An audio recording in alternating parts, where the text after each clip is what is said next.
Mais uma vez, privilégio de estar aqui com os irmãos do Espaço Novo Tempo.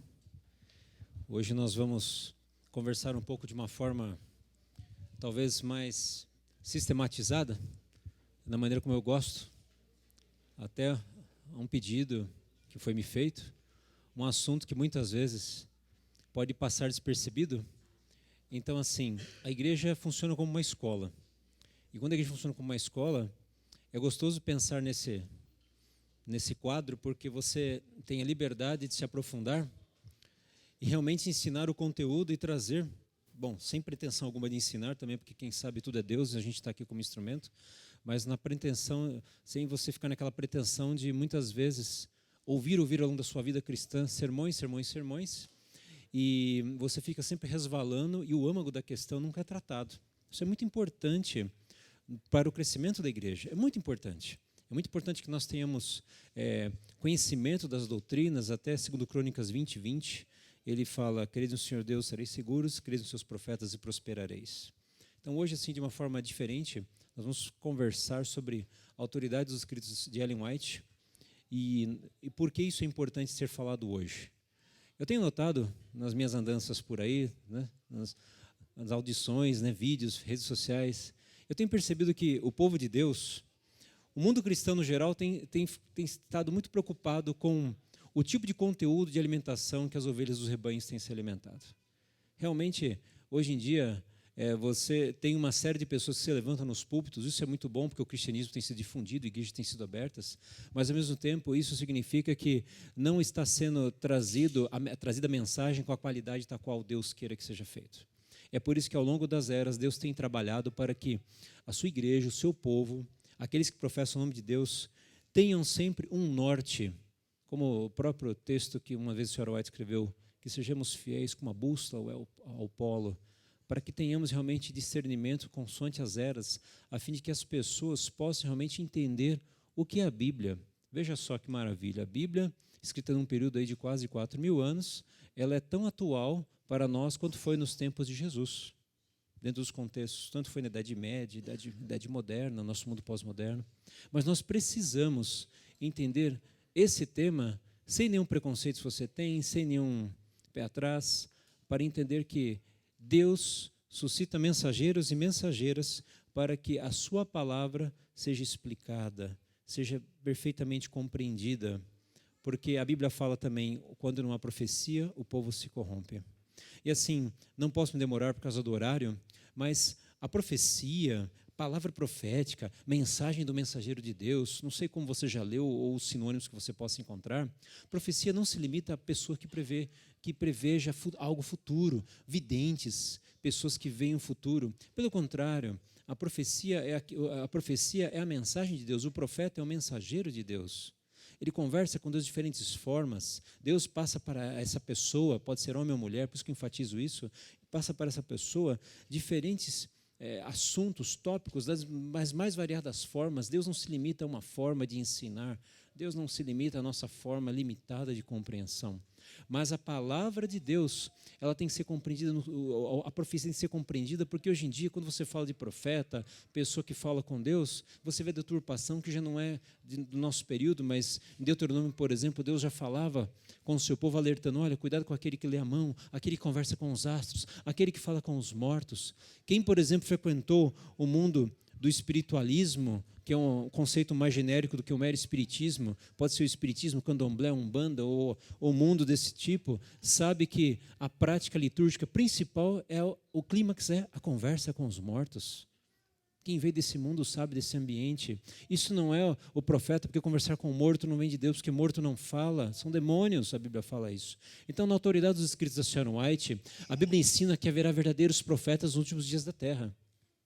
É interessante isso, porque acontecerá nos últimos dias. Irmãos, um detalhe: eu não estou com a Bíblia na mão, mas eu tenho muita Bíblia colocada no PowerPoint. Antes que alguém fale, o pregador não levantou a Bíblia está aqui, mas eu já pus aqui, tá bom? Pus até a foto de um rolo ali da Torá, para dizer que tudo isso daqui é base na Bíblia, né? Eu fiquei um dia traumatizado. Uma vez um irmão chegou para mim e falou assim: você falou muito bem, irmão, mas você não abriu a Bíblia. Eu falei: mas como? Estava no PowerPoint ali do Windows. Eu falei: não, mas tem que abrir o papel. Eu falei assim: não. Gente, mundo tecnológico, está valendo, ok? Beleza? Então, tá bom. Acontecerá nos últimos dias, diz Deus, que derramarei o Espírito sobre toda a carne, e seus filhos e suas filhas profetizarão. Olha que coisa linda. Deus fala que homens e mulheres profetizarão nos últimos dias. Isso já começa a quebrar um preconceito. Profeta não é homem, profeta é ser humano. Qualquer ser humano será convocado por Deus para falar a sua mensagem. Por isso que o livro de Joel, capítulo 2, 28 a 32, ele foi citado por Pedro no Pentecostes. E não se admire, quando nós estivermos próximos à volta de Jesus, se levantarão pessoas com mensagens durante a sacudidura e na preparação para a chuva serôdia, dizendo coisas para nós que vão ao encontro da palavra de Deus, para somar e trazer-nos para o arrependimento, para que nós não nos desviemos. Por isso que crianças, jovens, velhos se levantarão, farão orações. Por quê? Para somar, para que nós não nos percamos nos últimos momentos dessa terra. Por isso que a profecia de Joel, ela fala que nos últimos dias acontecerão. Mas a Bíblia fala que haverá profeta sempre, porque o profeta é importante. Jesus, em sua ascensão, colocou o dom de profecia em sua igreja, juntamente com outros 4 presentes. 4 dons, eu coloquei presentes dons. Apóstolos, evangelistas, pastores e mestres. Esses são os dons citados em Efésios 4, 7 a 11. E por que Deus colocou esses dons na igreja? Para o aperfeiçoamento dos santos, para a obra do ministério, para a edificação do corpo de Cristo. Ausente um dos 5 dons, ou seja, os 4 citados aqui, e o dom da profecia, não é possível o crescimento da igreja como planejado por Deus. Notem, você vê muitos movimentos cristãos que crescem com outros dons que você vê mencionado na Bíblia, mas são caracterizados por uma maximização de um único dom. Tem movimentos, por exemplo, assim, aqui tem um dom de cura, e a igreja cresce. Cresce na visão daqueles que planejaram aquele movimento. Mas na palavra de Deus, dentro do objetivo que é a edificação dos santos, por quê? Por que edificação dos santos para a obra do ministério, para a edificação do corpo de Cristo? E Paulo em Efésios fala, para que todos cheguem à completude, à perfeição. Que perfeição é essa? Essa perfeição é no processo de santificação, quando o Senhor voltar, nós somos prontos para sermos levados ao céu. Por quê? Os dons foram trazidos e edificaram-nos até a volta do Senhor. Os dons que foram conferidos aos irmãos na igreja, eles trouxeram crescimento. A igreja cresceu, se preparou, passou pelas tribulações, quando Jesus volta, a igreja será então levada, os irmãos salvos, porque os dons cumpriram sua missão. Os falsos dons, eles crescem os movimentos falsos. Eles crescem as pretensões dos homens que têm os seus interesses comerciais ou seus desvios escriturísticos. Por isso que eu digo, por exemplo, o dom de curar. E a gente vai falar um pouquinho sobre isso. O dom de profecia não é o dom de curar, mas o dom de prevenir a cura é mais interessante. Porque o profeta ensina você a pensar. Se você quer ser cristão genuíno, peça para Deus uma coisa. Não peça bens, peça sabedoria, tal como Salomão. E o profeta é aquele que se interpõe entre você e Deus para ajudar você a pensar. Ele te dá a vara para você pescar. Pescar o que Deus quer que você pesque. E não use as coisas do esgoto desse mundo, que muitas pessoas estão sendo enganadas. O profeta, então, junto com ministério do apostolado, evangelismo, pastores e mestres, faz com que a igreja seja forte. E nessa continuidade, nos dias da Bíblia, o dom de profecia, então, existia e não era limitado aos homens. Como eu disse. Olha só, Deus também deu o dom pelo menos a 8 mulheres. Isso é muito importante. Ana, Miriam, Débora, Ulda, as 4 filhas de Filipe, evangelista. Mulheres. Por que isso é importante? Porque há pessoas que dizem assim, mulher não assume púlpito, mulher não pode, né? Mas então, com relação ao dom de profecia, a Bíblia traz esse detalhe. Uma coisa importante que eu percebo aqui, é que existem muitos profetas na Bíblia, e você vai prestar atenção agora, você já viu isso, mas talvez você não tenha linkado. Muitos grandes profetas da Bíblia que não deixaram nada escrito. Alguém já leu algum livro do profeta Elias? Alguém já leu o livro do profeta João Batista, primo de Jesus? Né? Você entendeu? Você já leu algum livro da profeta Miriam, da profetisa Miriam, irmã de Moisés? Mas o dom profético, ela foi reconhecido. O que eu quero dizer com isso? Que muitas vezes Deus não precisa que o profeta escreva. Algumas coisas foram escritas e não existem, porque a Bíblia fala, as crônicas de um profeta tal, esqueci o nome agora. Mas o profeta, muitos desses existiram, foram validados, o dom profético estava com eles, o Espírito Santo estava sobre eles, mas não existe no cânon sagrado dos 66 livros essas pessoas. E não por isso eles não são profetas válidos. Então vejam como Deus ele é muito fluido na forma de você entender a situação, mas o importante é que todos aqueles que se levantarem em nome de Deus, falarem em conformidade com o que Deus sempre disse. Quanto tempo esses dons permanecerão na igreja? Aí vem a complementação do que eu disse de Efésios. Até que todos cheguemos à unidade da fé e do conhecimento do Filho de Deus, a um homem perfeito, à medida da estatura da plenitude de Cristo. Ou seja, a profecia, os dons, o evangelismo, o apostolado permanecerão até que o povo de Deus seja unido e maduro em Cristo e que, é claro, no fim dos tempos, quando Jesus estiver chegando. Portanto, vejam que o dom, ele não é manipulado pela pessoa. E não poderia ser, porque o dom é um presente. Você já recebeu de Deus. O próprio Paulo fala que o Espírito Santo concede conforme ele provém, conforme ele aprove. Ou seja, o Espírito Santo define de qual fonte os verdadeiros profetas obtêm as suas informações. A profecia nunca veio pela vontade do homem, mas os homens santos de Deus falaram quando foram movidos pelo Espírito Santo. Os profetas, então, não expressam suas opiniões particulares em assuntos espirituais. Seus pensamentos vêm de Jesus através do Espírito Santo. Isso é muito importante já para começar a definir o que é uma pessoa que fala em nome de Deus. Quantos movimentos existem no mundo de homens que se levantam dizendo até ser o próprio Cristo, como Jesus advertiu-nos em Mateus 24, dizendo coisas que são puramente imaginação na cabeça deles. Isso é muito sério. Há 2 semanas atrás, a mídia coloca 40 anos do grande suicídio da Guiana, Jim Jones. Quantos aqui viram essa matéria? Quantos aqui sabiam da história? Jim Jones era um pregador pentecostal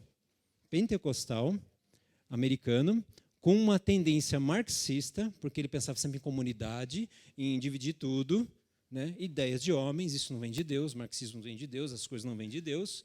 E ele, então, começou a criar o seu movimento, eu não lembro o nome da igreja dele, mas a pressão foi tão grande dentro dos Estados Unidos que eles fugiram para a Guiana Francesa. O governo da Guiana aceitou eles lá.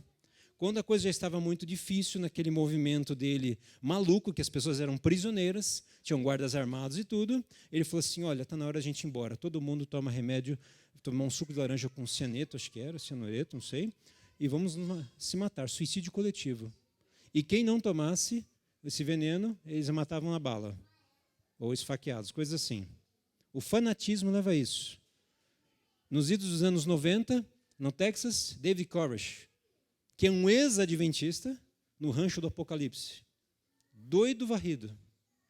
E outros movimentos que você fala assim, isso é coisa de americano, não, isso é coisa de ser humano. Na Ásia existem vários também falsos pregadores, mestres e profetas que falam da sua cabeça e também da inspiração do inimigo, arrebanhando multidões, bilhões, para coisas que nunca estiveram escritas na Bíblia, para comportamentos e práticas litúrgicas que não existem na Bíblia, criando doutrina. E sabe o que é interessante? Eu vou falar isso mais de uma vez hoje. O falso profeta, ele não chama atenção para Cristo, ele chama atenção para ele. Tudo é ele é o foco das atenções. O falso pastor, o falso ministro, ele nunca se satisfaz em enaltecer o plano de Deus, mas ele quer ser o foco das atenções. Tanto que na história você tem a história, por exemplo, da falsa igreja, que se assenta no trono de Deus, o chifre de Daniel, ao ponto de falar que é o próprio Deus revogando as leis, os tempos de Deus. Porque isso é obra do diabo. Isso começou em Gênesis. Eu coloco dentro de você a sementinha da discórdia. Você pode ser um Deus em potencial. Então suscitam-se pessoas que muitas vezes vão fazer essa obra tal como o inimigo quer. Que eles sejam o foco das atenções, não Cristo. Deus fala aos profetas de que forma? Deus não se limita a uma forma. Visão, sonho, face a face, até por meio de anjos. Jesus no Apocalipse recebeu muitas vezes mensagem. João no Apocalipse ele recebeu do anjo. Um anjo veio conversar com Maria, certo? Os anjos aparecem quando for necessário, porque anjo também é mensageiro. Ângelos significa mensageiro no grego. Visão. O que é uma visão?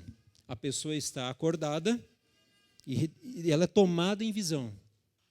A gente vai falar um pouquinho sobre isso daqui a pouco. O que é um sonho? Dormindo veio um sonho, naquele processo seu de repouso. O que é face a face? É Deus falando com você. Deus falava com Abraão, Deus falava com Moisés. Interessante isso. Então, essas características estão na Bíblia e existem evidências físicas do profeta, principalmente quando está em visão. Porque quando é em sonho, sonho é sonho. Face a face é face a face. Aí ele conversou com Deus. Aí ele sonhou com Deus. Mas como que foi a visão?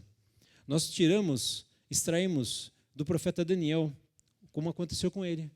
A força física de Daniel foi totalmente esvaída perdeu a sua força. Mais tarde ele recebe uma força sobrenatural. Depois ele não respira. Queridos, quanto tempo um ser humano pode ficar sem oxigênio? Quanto tempo? 3 minutos. Com 3 minutos já começa a dar lesão, não é? Com 5 já acho que dá morte cerebral. Não dá. Não pode. Como é que você pode ter um ser humano que vive por 5 minutos, 10 minutos, 20 minutos? Na história da Sharon White aconteceu isso. Eu frequentei centro espírita, como eu já falei para alguns sabem da minha história. E aqui vem a evidência física, quando você está tendo um profeta verdadeiro de Deus, por exemplo, e o profeta falso, o mensageiro falso. No tempo que a Sharon White surgiu, e vou também repetir isso mais algumas vezes, ela surgiu nos idos de 1843, 44, nas palestras campais de Guilherme Miller, moça de origem metodista, muito devota a Deus, de saúde debilitada. Ela era tão sincera quanto os outros que frequentavam o movimento millerita. Ellen White não fundou a Igreja Adventista. Ellen White participou do movimento oficial que a igreja foi fundada 19 anos depois, em 1863.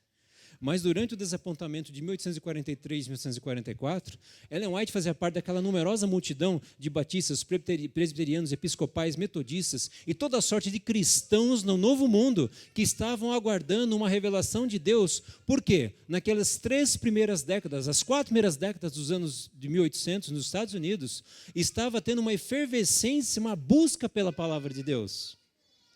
Por que estava tendo uma busca pela palavra de Deus, queridos? Vocês estão comigo, estão prestando atenção? Sabe por que estava tendo essa busca pela palavra de Deus? Porque pós 1798, a igreja que dominava o assunto de cristianismo, ela saiu do cenário político com Napoleão Bonaparte e não havia mais a pretensa autoridade no mundo para falar o que é sim e o que é não em termos de palavra de Deus. E no Novo Mundo já, com o cristianismo instalado, Novo Mundo quando eu digo é Estados Unidos, as pessoas estavam agora buscando a palavra de Deus. É por isso que quando vai acontecer alguma coisa importante no mundo, o que Deus faz? Ele levanta o profeta. Ele levanta o mensageiro para que o mensageiro venha o quê? Solidificar, amalgamar aquelas pessoas para que elas andem agora no mesmo sentido. William Miller foi muito importante.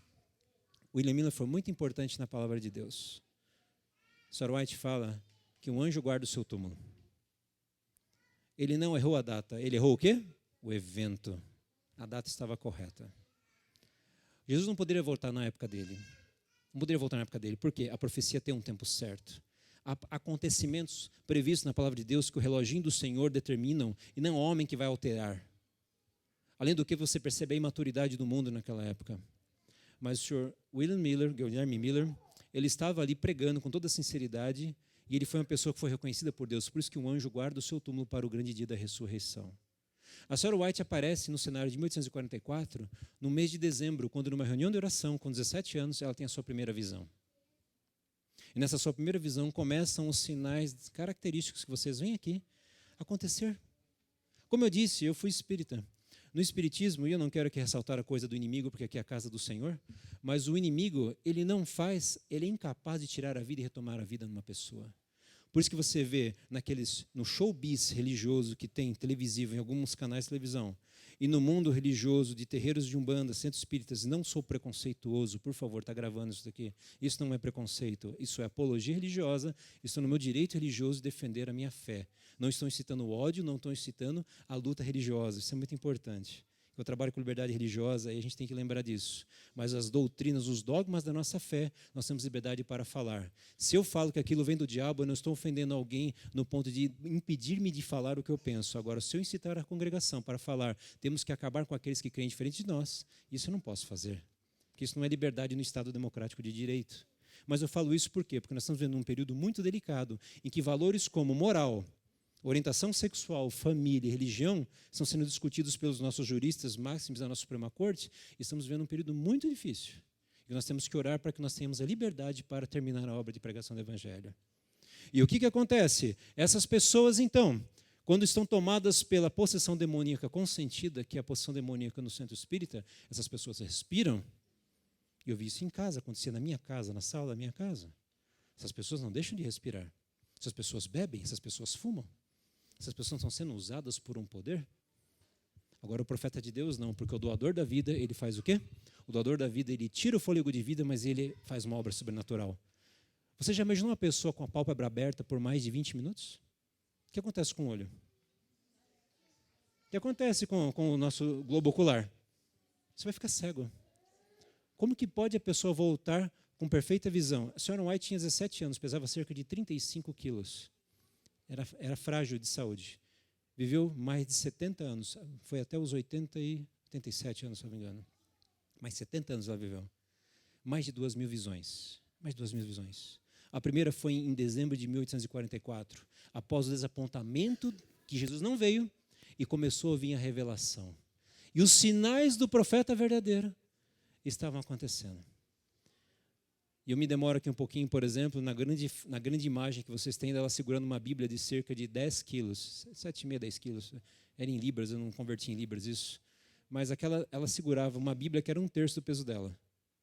E ela tinha uma mão aberta muitas vezes assim, e quando alguém tentava mexer na mão dela, não tinha um homem capaz com a força humana para movimentar a mão dela. Você que é fortão, você não ia tirar a mão do lugar. Gostou do exemplo agora, hein? Chique, né? Mas com Deus tudo é possível. Obrigado, brincadeira, tá bom? Queridos, ela estava movimentada, não conseguiam tirar ela do lugar. Porque era o poder de Deus que estava colocando aquela frágilzinha mulher, magrinha como um graveto. Por quê? É o poder de Deus atuando. Os olhos abertos, não tem consciência do ambiente terrestre. Okay? E dando continuidade, esses 6 pontos fornecem evidências físicas de um verdadeiro profeta em visão. Mas não necessariamente todos esses sempre aparecem juntos. A visão de um profeta pode ser genuína sem manifestar todas as 6 evidências de uma vez. O Sr. White muitas vezes recebia uma visão, conversando, recebia visão. E as visões dela eram interessantes também, porque a autoridade da visão dela era realmente o aspecto temporal. Uma vez ela teve que ir até a Austrália, encontrar-se para a nossa obra, e um irmão nosso lá, um grande dirigente da obra, era maçom.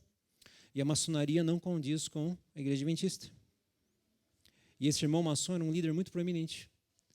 E ela recebeu uma mensagem de advertência sobre esse líder maçom, e ela teve uma visão de uma reunião maçônica dele. Deus falou assim, escreve. Ela escreveu. E depois de um tempo, meses, ela foi para a Austrália, meses depois. E esse homem queria conversar com ela também queria conversar com ele. E Deus falou assim, você não vai abrir essa carta ainda. Quando ela se encontrou com ele, ela abriu essa carta e começou a ler a carta com os detalhes daquela reunião secreta que somente aqueles homens da loja maçônica sabiam.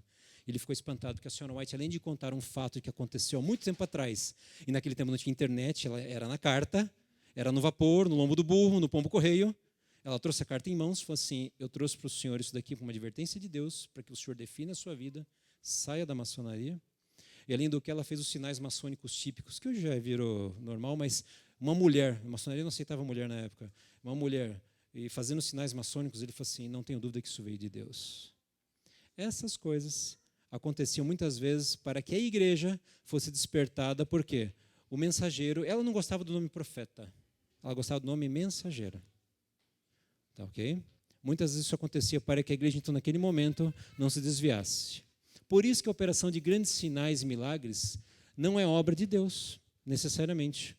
Olha só, espíritos de demônios realizando sinais e milagres. Veja que coisa. O diabo e seus emissários fazem fazer milagres. Os milagres, eles provam o poder sobrenatural. Vem de Deus ou de Satanás? O diabo cura, gente. O diabo faz operações. O diabo faz coisas que, no Egito, por exemplo, você vê ali Janes e Jambres enfrentando Moisés. Enfrentando ali nos primeiros 3 milagres, salvo engano. Porque as coisas extraordinárias não significam que vêm de Deus. Isso é uma coisa que tem que tomar muito cuidado. Pessoas que não leem a Bíblia serão enganadas perto da volta de Jesus, porque vão pelos sinais. Na sua igreja cura, na sua igreja fala, na sua igreja acontece, na sua igreja sai fogo do céu. Não, na minha igreja a gente só estuda. Ah, a sua igreja não tem Deus. Tem gente que fala isso. E esse tipo de coisa não é o critério de diferenciação. Falsos cristos, falsos profetas se levantarão e farão grandes sinais e prodígios para enganar, se possível, até os eleitos. Se Deus fala que eles existirão, é porque isso é uma realidade dos nossos dias. E bilhões serão enganados. Qual é o critério? Primeiro, segundo parágrafo em negrito, a lei é o testemunho. Se eles não falam de acordo com a palavra, porque não há luz neles. O que é lei? Lei e testemunho é toda a palavra de Deus. Tem que falar de acordo com a Bíblia, tem que falar de acordo com a revelação escrita, tem que falar de acordo com o cânon sagrado, tem que falar de acordo com o ensino a palavra de Deus. Pessoas que dizem coisas que não estão na palavra de Deus não têm autoridade para falar em nome de Deus. Você pode ver, por exemplo, nos movimentos que têm os seus profetas, que é diferente. Você vai, por exemplo, na igreja Mormon, Joseph Smith, cerca de 2 décadas antes de Sr. White, fundou o mormonismo. Joseph Smith, ele tem um livro de Mormon que ele recebeu e escreveu, do profeta Mormon lá. O livro de Mormon, ele é mais do que a Bíblia. Se não tiver no livro de Mormon, mas tiver na Bíblia, vale o livro de Mormon. Com todo respeito, se você chegar por um irmão católico e falar assim, o que está na Bíblia, o que está no catecismo, o católico segue o quê? Segue o catecismo. Eu estou falando alguma inverdade? É verdade, é isso mesmo. Segue o catecismo. Segue o quê? Segue os mandamentos da igreja. O que a Bíblia diz? A Bíblia diz, mas a igreja tem autoridade para acrescentar, suprimir e reinterpretar a Bíblia. Você vê na Bíblia escrito sábado. O Papa João Paulo II escreveu a encíclica Dies Domini, em 1995. Onde lia sábado, o Papa fala assim, é domingo. Mas está escrito sábado, meu cristão. Não, mas é domingo. Porque a nossa autoridade agora é domingo. Esse tipo de autoridade não é autoridade profética e nem do profeta bíblico, do mensageiro da palavra do Senhor. O profeta que fala conforme a Bíblia, esse é o profeta de Deus. E como que é falar conforme a Bíblia? Ah, amém, Jesus salva. Não, mais do que isso. Mais do que isso. Nem todo aquele que diz Senhor, Senhor entrará no meu reino. Por quê? O profeta verdadeiro não é aquele que fica dando louvores e batendo palma. Não. O profeta verdadeiro é aquele que instrui, repreende, coloca a igreja nos eixos. Porque a igreja precisa, não havendo profecia, o povo se corrompe. Os falsos profetas, por exemplo, contato com o espírito dos mortos. A Bíblia afirma claramente que os mortos não podem ser contatados pelos vivos. Os supostos espíritos dos mortos são anjos maus, demônios, Apocalipse 16, 13 a 14. Bolas de cristal, leitura de mãos, astrologia, conversas com os supostos espíritos dos mortos, não são formas de Deus comunicar com as pessoas. Todas essas coisas são abominação, Deus já falava em Deuteronômio. Aqueles que continuarem envolvidos serão excluídos do reino de Deus. A Bíblia claramente. E aqui eu coloco aqui até uma bruxa até uma moderna, né? Lembrando um pouco também de uma festa cultural americana chamada Halloween, que infelizmente agora as pessoas estão praticando. Né? Isso é bruxaria. Harry Potter, essa turma é tudo bruxaria. Tudo bruxaria. Não adianta você falar que é bonitinho. O diabo nunca vai aparecer como um ser vermelho com olhos flamejantes e um grilhão um tridente para assustar você. Ele vai se apresentar sempre como aquele que é bom, que ele ouve o que você quer. E, coincidentemente, tudo que você pensa, ele pensa igual. Olha que coisa. E quando você vai na palavra de Deus, o que a palavra de Deus fala? Eu sou o vaso, eu vou quebrar, eu sou o oleiro, você é o vaso, eu vou quebrar você, eu vou refazer você, eu vou ensinar você a pensar diferente. Você está andando pelo caminho errado, você tem que se converter, você não está fazendo as coisas certas. Deus fala assim, o falso profeta não, o falso profeta fala assim, vai tentando, não tem problema, cada um pensa o que quer, vamos ser mais liberais, Deus é amor. Hoje o Evangelho da Graça, ele permeia, e o Evangelho da Graça, ele praticamente, vou dizer assim, ele envenena o cristianismo. Sabe por quê? Porque a graça barata, ela simplesmente anula todo o compromisso de santificação e de fidelidade à palavra de Deus. O profeta chama você a seguir a palavra de Deus. É por isso que há muitas críticas, por exemplo, Ellen White dentro da própria igreja. E uma preocupação minha, Lincoln, Celso, é que o espírito de profecia não é lido mais na igreja. A igreja não se usa mais nos púlpitos. Há pessoas que fazem sermões maravilhosos, puxa da internet. Veja bem, não há problema algum você olhar na internet sermões e tirar ideias. Eu não tenho ideias pré-concebidas. Tudo que eu faço é mediante aprendizado, estudo e observação de outras pessoas muito capacitadas que me inspiram, e eu faço aquilo que a Bíblia fala, retenho o que é bom. Mas, hoje em dia, as pessoas estão usando literatura cristã de doutrinadores têm posicionamentos totalmente contrários ao posicionamento adventista do sétimo dia. Tem pessoas que fazem leituras de livro e citam, por exemplo, materiais que são interessantes, mas sempre tem uma deixa interpretativa para que você possa ter dúvidas. E a palavra de Deus tem 49 livros escritos por Sr. White, mais de 150 compilações, a maior escritora de todos os tempos, uma das maiores escritoras de todos os tempos dos Estados Unidos, e nós não lemos nada sobre isso. Você sabia que o livro Desejar Todas as Nações foi considerado pela Biblioteca do Congresso Americano a principal, se não a melhor obra que fala sobre a vida de Jesus?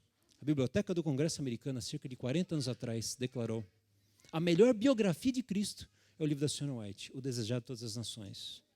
A maior escritora norte-americana, uma das maiores, e do mundo, como eu disse, Ellen White. Uma das maiores escritoras traduzidas no mundo, Ellen White. Então, assim, não é nada de uma veneração à pessoa, mas é para colocar autoridade e onde isso se encaixa. Qual o propósito da profecia? Primeiro, profetizar não é para os incrédulos, mas para os que creem. Aqui está um erro. Muitas vezes, na igreja, quando nós precisamos crescer, nós não buscamos agora esse tipo de orientações para nós entendermos o que a Bíblia quer dizer. Isso funciona como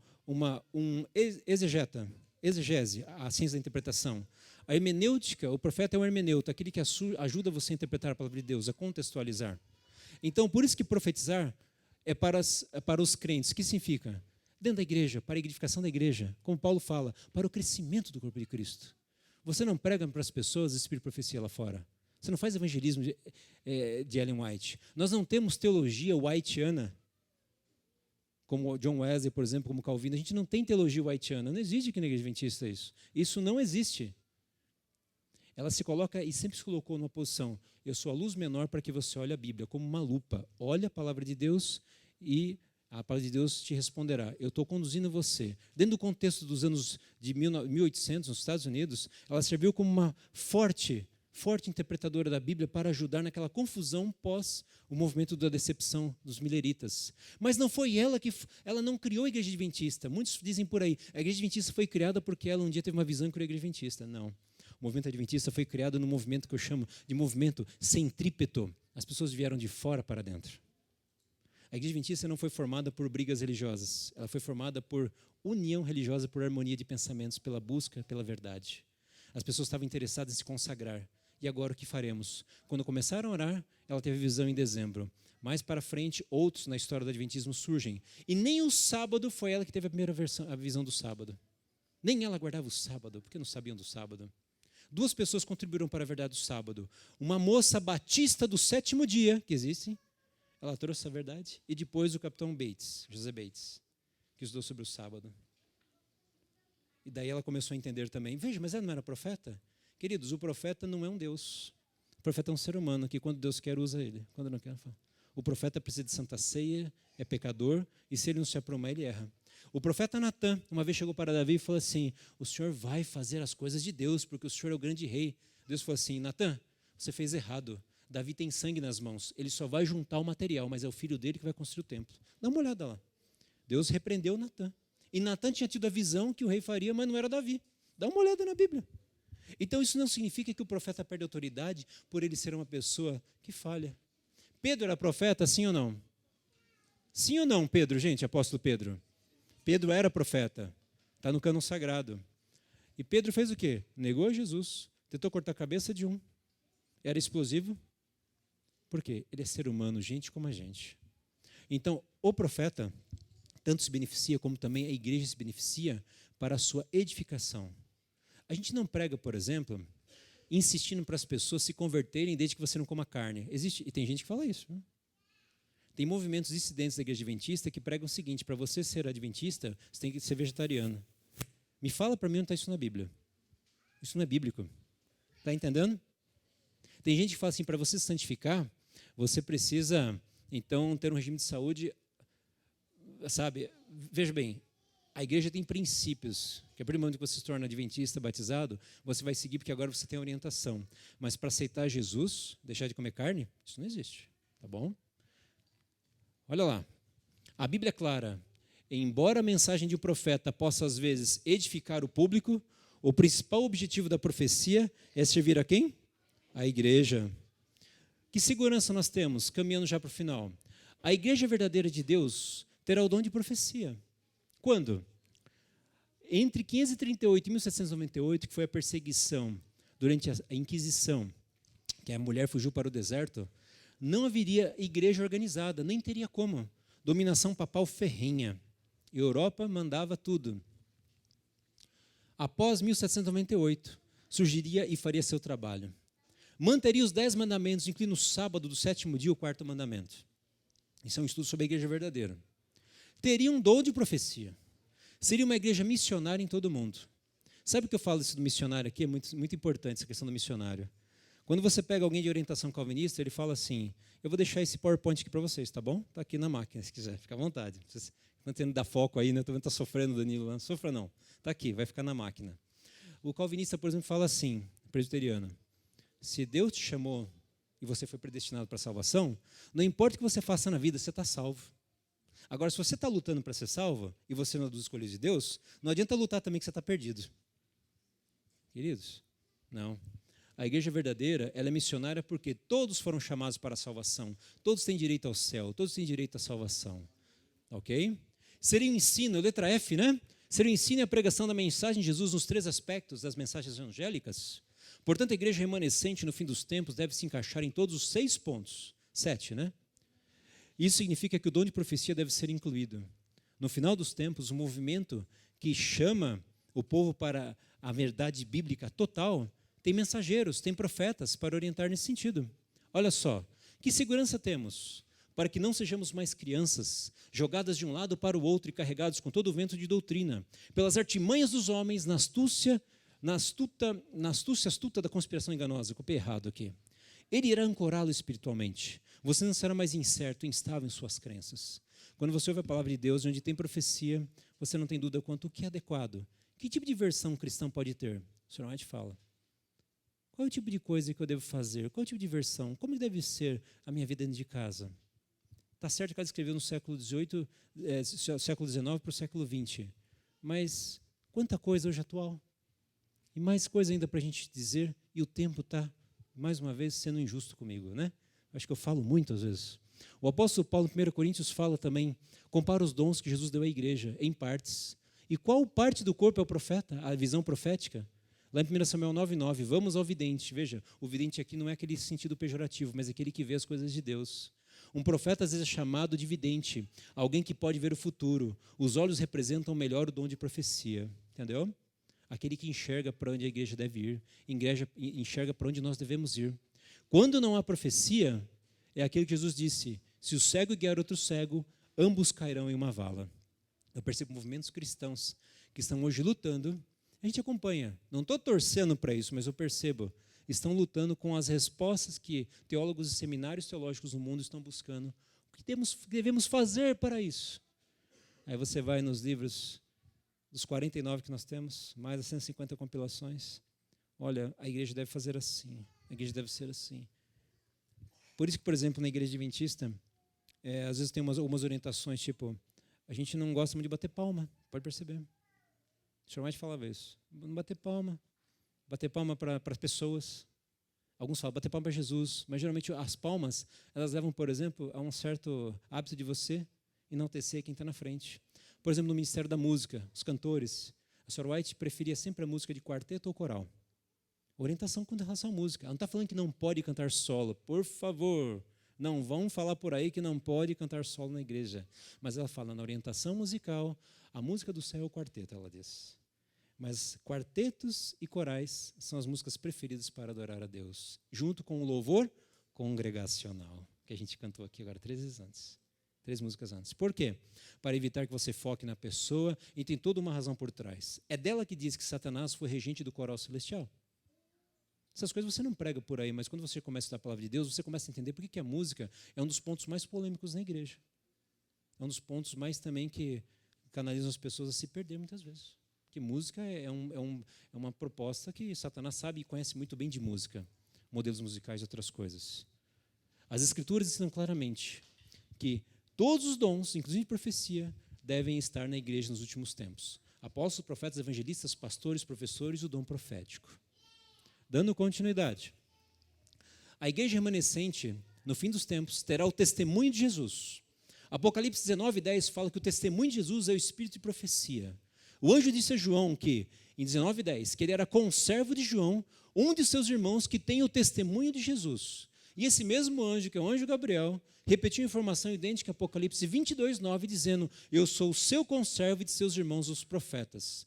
Portanto, Portanto, o testemunho de Jesus, que a gente já sabe que é o Espírito de profecia, é também a mesma coisa que profeta. Por quê? A igreja remanescente tem os mandamentos de Deus e tem profeta.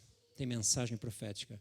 Os conservos de João eram os profetas. Os conservos de João eram os que tinham o Espírito de profecia. Então, pela lógica, por dedução, você percebe que o profeta, ele faz parte do Espírito de profecia, que são dos conservos, tanto do anjo Gabriel como do João, que escreveu o Apocalipse. Isso é muito sério, que não se olha muito por aí. E o testemunho de Jesus. O testemunho de Jesus, vamos resumir, são as palavras de Jesus, ok?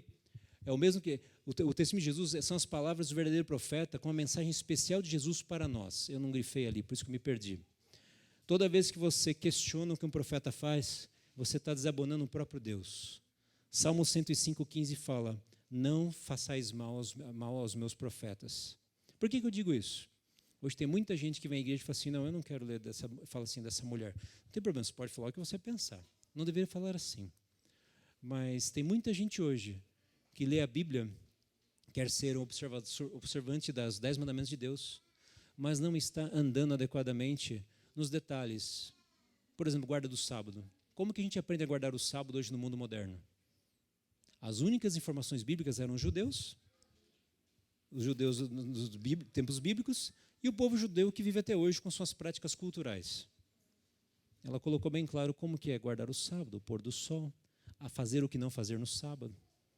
Hoje em dia tem a prática seguinte, né? As pessoas levantam de manhã, vão na padaria, compram o pãozinho, tomam o seu café preto, vêm à igreja, louva a Deus, e à tarde, ao meio-dia vai para o restaurante, e à tarde vai para o parque ou para o clube. Estou guardando meu sábado com a família. Está errado? Isso não é guardar o sábado. Posso falar isso, Celso? Posso falar? Se você acha que você está guardando o sábado, você está guardando o sábado no bolso, não observando biblicamente falando. Você está escondendo a adoração de Deus. Porque guardar o sábado é adorar a Deus, mas ter uma experiência com Ele, e dentro desse mundo que não é perfeito, fazer tudo aquilo que seja adequado para as coisas de Deus. De onde eu tiro todas essas informações? Espírito de profecia, a mensageira do Senhor. Quando você se prepara para um sábado, no pôr do sol do outro, em que sentido? Ninguém fica preparando as coisas no pôr do sol, porque o sábado é para descansar. As atividades da igreja também devem ser mais de adoração a Deus. Quer fazer reunião, irmão? Faça outro dia. Ensaio, faz outro dia. Deixa o sábado para dar estudos bíblicos. Ela fala, estudar a Bíblia. Estudar com os outros. Meditar na palavra de Deus. O sábado é para descansar, mas não é para dormir a tarde toda. Tem muita gente que transgride do sábado assim. Eu não tenho nada o que fazer, mas eu vou dormir das 2 até o pôr do sol, pelo menos eu me comprometo transgredindo, trabalhando. Eu fiquei em inatividade, como um urso hibernando durante o sábado. Não, esse é o sono missionário. Não, isso aí não. Sou, né? Ou trabalho sonário, né? Que alguns falaram. Não faz isso não. E ela coloca como você deve fazer. Alimentação. A alimentação é fantástica, é maravilhoso. Não dá tempo de a gente conversar. Qualificações bíblicas de um profeta. As qualificações bíblicas. A gente viu os sinais físicos, como ele deve falar, mas biblicamente. Vida piedosa. O que é vida piedosa?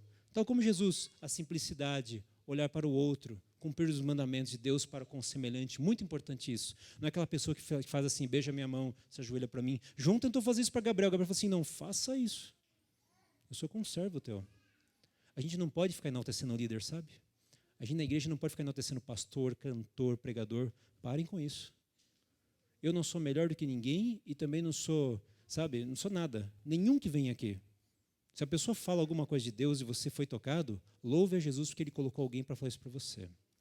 Mas nós temos que parar, por exemplo, eu me preocupo, eu participo de eventos da igreja, os bravadores, jovens, aventureiros, a gente vê, às vezes tem cantores aí que gostam de, não sei o que, eu falo de cantor porque eu falo dos cantores midiáticos, né, que tem CD, tudo. Para, não tiro nem selfie, não gosto. Eu quero olhar para Cristo.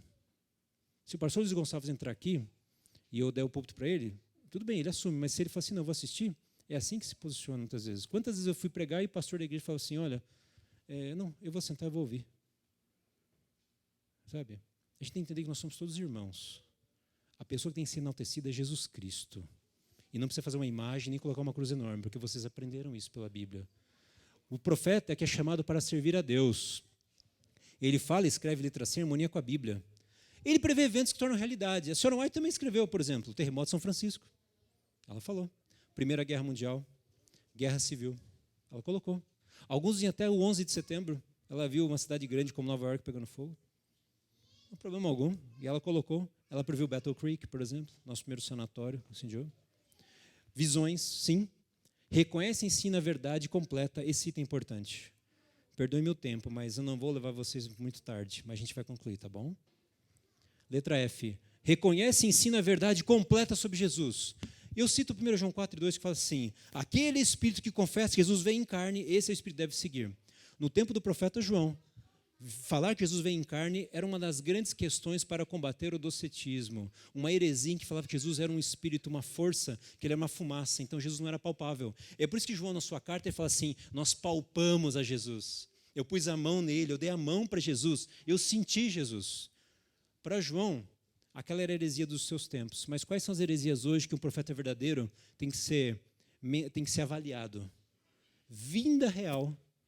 Jesus virá no coração. Essa história de adventista, vocês são bobinhos. Jesus vai vir no coração, ele já veio para você. Ressurreição do coração. Não, real. Outra coisa, divindade. Eu pus com letra D bem grande. Por quê? Jesus é Deus, é divino. Alguns falam que ele é um semideus, uma criatura. Não, ele é divino. Adorá-lo unicamente. Por quê? Como eu disse no início e estou repetindo agora, falsos profetas, falsos líderes chamam atenção para si. Eu sou, não Jesus o caminho, a verdade e a vida, mas ele diz que ele é. Por isso que o profeta verdadeiro, ele olha para Jesus e ele se esquece, ele se humilha. Isso é muito importante. Aí você consegue diferenciar em que local que eu estou, como diz a expressão, amarrando o meu burro. Onde que eu estou indo? Nessa igreja, você nunca vai ver ninguém adorando ninguém. Alguém pode cair, mas suscita outro, porque humanos caem, mas a palavra de Deus permanece para sempre. Bom, resumindo agora para o final. O movimento do Advento nos idos 1840, visões aos 17 anos, 70 anos, 2.000 visões, 49 livros completos, 150 compilações, escreveu mais do que qualquer outra mulher na história americana. Seus livros são traduzidos para mais idiomas do que qualquer outra mulher. Isso é um dado que, assim, verdadeiro, tá bom? Infelizmente, muitos não prestam atenção, mas é fantástico isso. E outra, não era no computador, não era na máquina de escrever e não era com escriba. Era na mão. Você vai na nossa sede da Conferência Geral, que eu não conheço ainda, tem um cofre lá com todos os escritos da Sra. White. Todos. Tudo manuscrito. Fantástico. Ela nunca ensinou, nunca considerou seus escritos um substituto da Bíblia. A Bíblia que vocês têm em mãos é a única regra de fé. O último sermão dessa mulher, em 1815, foi, irmãos, na Conferência Geral. A última Conferência Geral que ela participou. Ela levantou e falou assim: a única regra de fé que vocês devem seguir. Esse livro eu recomendo, a Bíblia. Ok? Ela via como uma lupa, um comentário inspirado para dar uma melhor compreensão da Bíblia. A Biblioteca do Congresso fala, então, do livro Desejar Todas as Nações. A mais precisa descrição de Jesus. Previu o terremoto de São Francisco. O dinheiro dos royalties de seus livros, ela dedicou a causas humanitárias e educação. Nos Estados Unidos, como qualquer país capitalista, ela podia ter deixado um legado multimilionário. Quanto que você paga por um exemplar do Grande Conflito hoje? É mais barato que uma revista Caras. Né? Quanto? Tudo isso é revertido e não tem nenhum preço, nenhum herdeiro, nada. Não existe família White milionária devido a isso. Não. Saúde e psicologia vanguardistas. Rapidinho aqui. Por que eu digo saúde e psicologia vanguardistas? Quando ela escreveu sobre a mente, Freud ainda estava ensaiando falar sobre mente. Freud, médico judeu alemão psiquiatra. Ela falou numa época em que os médicos falavam assim: olha, se você está com um problema pulmonar, dá uma fumadinha que faz muito bem, que o fumo limpa o peito. As pessoas pregavam nos púlpitos com charuto do lado ou com cachimbo. E a Sra. White falava assim: isso não faz bem à saúde. Pessoas que fumam vão morrer, e o fumo está relacionado com os vícios da bebida e com o apetite também desenfreado, porque as papilas gustativas, ela não entrou em detalhes, mas o gosto pelo alimento muda porque você vai querer alimentos mais temperados, e consequentemente, comendo alimentos mais temperados, você vai destruir as suas mucosas, vai destruir toda a sua estrutura e vai morrer de doenças pépticas, que as doenças pépticas são doenças do trato digestivo, doença do coração, e você vai morrer. E ela falou assim: muitos homens, pais de família, estão morrendo por causa disso. O que as pessoas disseram? É doida? Nem estudou? Deixa para lá. 30, 40 anos depois, tudo que ela disse, hoje o mundo todo prega. Olha aí o fumar, câncer. Ela falava sobre a carne, o câncer relacionado à carne, comportamento e tudo mais. Estava ali colocado. Tudo isso foi descoberto E eu não vou citar aqui os textos, eu tenho um monte de fonte, mas professores de universidades americanas, Universidade de Columbia, na década de 30 do século passado, Universidade de Cornell, colocaram o que ela colocou é a mais absoluta verdade. E claro que é. Tanto que hoje você pega os 8 remédios de Deus e fala, e todo mundo ganha dinheiro, vive, faz tudo isso, sabe? E o mundo quer isso, porque é plano de Deus. E não está. Vocês estão entendendo? Suas visões correm em conformidade com a Bíblia. Enfim, uma pessoa comum. Nos últimos dias, as pessoas vão criticar a palavra de Sr. White, porque a palavra de Deus, o Espírito de Profecia, leva você a romper as cadeias do pecado. Mas para romper as cadeias do pecado, você precisa de uma lupa e entender o que é a vontade de Deus. Pecado é pecado, como diz o Osório do Rei, não se explica, se paga. Jesus pagou. E você precisa entender o que é certo e o que é errado. Não adianta você aceitar a Jesus e ter vícios, hábitos de vida não condizentes com o processo de santificação, que não é perfeccionismo. O lado oposto de aceitar o Sr. White são os perfeccionistas, que dizem que você vai ser perfeito antes de ir para o céu. Isso é heresia. Alguns já devem ter ouvido isso daí. Não entrem nessa. Mas outros também entram no pêndulo do lado do pode tudo. O Evangelho da Graça tudo pode. Queridos, o problema é que quando Ellen White coloca e chama a atenção do que a gente está fazendo na nossa vida, na continuidade da nossa caminhada à Canaã Celestial, ela incomoda com as nossas bases, nas estruturas. Quando algum pregador fala algumas coisas nesse sentido, isso incomoda pra caramba. Quando, por exemplo, eu participei com vocês aqui nessa igreja do projeto Reparando Brechas, que foi maravilhoso ano passado, a gente só lia as orientações da Sra. White. Só que tem gente que não quer saber disso. Quando você fala, por exemplo, sobre o projeto de família, projeto de saúde, tem tanta coisa importante. Por exemplo, a Sra. White fala, reuniões da igreja não deve ter alimento carne. Não é que você está criando uma esfera de santos, não é isso. Já para poder educar e aprender, porque é o plano de Deus. Reunião oficial da igreja, acampamento, tudo. Aí chega algum irmão e fala assim, eu quero trazer meu franguinho, que eu não fico sem frango. Se você fala, você é o quê? Radical? Extremista? Fundamentalista? Não, radical é o outro. E pior, ignorante, porque não leu. E muitas vezes a liderança fala isso. E quando a liderança fala, a liderança leva. E por que a liderança leva? Porque falta respeito à liderança. Conselhos para pais, estudantes e professores. A irreverência da sociedade moderna, as manifestações, tudo isso que acontece no mundo, falta da estrutura familiar, que também nós temos luz para isso. Ou seja, você quer ser hoje um povo remanescente que conhece a palavra de Deus e pratica a Bíblia? Lê orientações da mensageira do Senhor. Procure em algum texto dela uma vírgula que diz que a Bíblia deve ser anulada. Você não vai encontrar. Uma vez um não cristão chegou e falou assim, eu vou desmascarar essa embusteira. E começou então, como todo pesquisador, vou achar os erros em Ellen White. Sabe o que aconteceu com esse homem nos Estados Unidos? Ele se converteu. É assim que acontece. Eu acho que agora é o fim. Não desprezeis as profecias. Não estou falando da besta do Apocalipse, gente. Estou falando para a gente não fazer besteira agora. Tá bom? Não faça besteira agora. Fique atento. Não despreze a mensagem dos profetas. Quando rejeitamos a palavra de um verdadeiro profeta, rejeitamos o conselho de Deus. Isso é verdade. Cuidado, irmãos adventistas. Cuidado com o que você é hoje no sábado e amanhã no dia depois do pôr do sol. Cuidado com você aqui fora. Hoje ninguém tem mais vergonha nas redes sociais de falar o que é, o que pensa. Isso é grave. Isso é triste. E eu posso falar que eu não estou na minha igreja, então eu fico tranquilo. Anciãos, me deem essa liberdade, eu falo. Mas, infelizmente, as pessoas não têm mais o pudor de colocar nas redes sociais a maneira como visto, os acessórios que eu coloco, porque nesse mundo eu posso tudo. Você pode até o tempo que esse mundo acabar, mas não é vontade de Deus. Se você professa o nome de Deus e está fazendo isso, você está rejeitando o próprio Deus. Humberto, mas eu não concordo com aquele detalhezinho que eu ponho aqui, aquilo que eu penduro aqui. Olha, eu não concordo com muita coisa, mas eu aprendi que quando Deus fala, e ao assim do Senhor, eu tenho que dizer amém. E a gente tem que aprender a ser isso. Satanás está sendo o mundo a ser um mundo de exegetas. Sabe por que as famílias hoje não existem mais? Sabe por que a sociedade hoje está desse jeito, de cabeça para baixo? Falta respeito às autoridades constituídas. Falta respeito às instituições tradicionais. Falta respeito à própria religião. Falta respeito ao templo.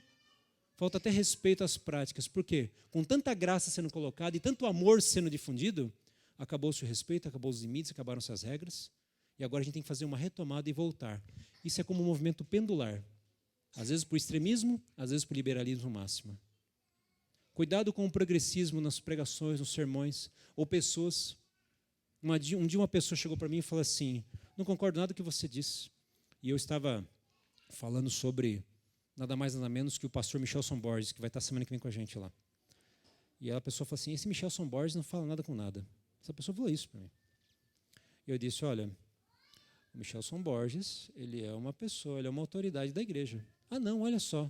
Daí a pessoa mandou para mim um negócio de um blog chamado Adventista Subversivo. Eu falei assim, para que eu vou ler um lixo desse?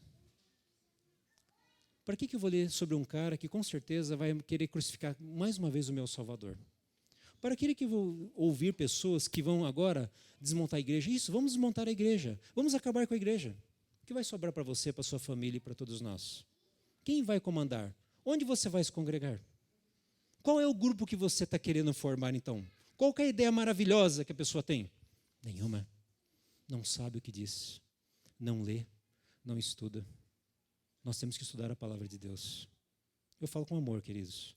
Mas toda vez que eu estudo a Bíblia com alguém, eu falo para meus alunos de Bíblia, você tem que estudar a palavra de Deus. E você tem que trabalhar na igreja. Duas coisas. A pessoa que não estuda a palavra de Deus, não trabalha na igreja, morreu. Morreu. A pessoa que só faz pro forma, está morta. Daí precisa de um revivamento.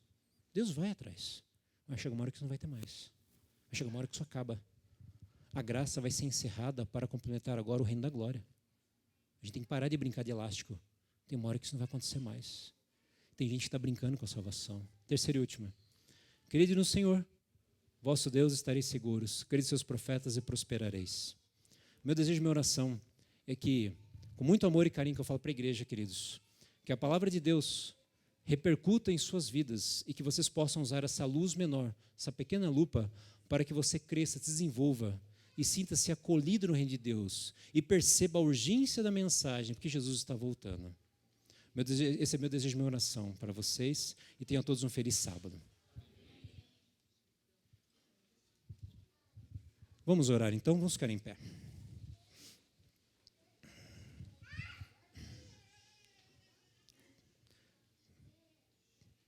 Nosso Deus e Pai, estamos nesse momento aqui terminando essa mensagem.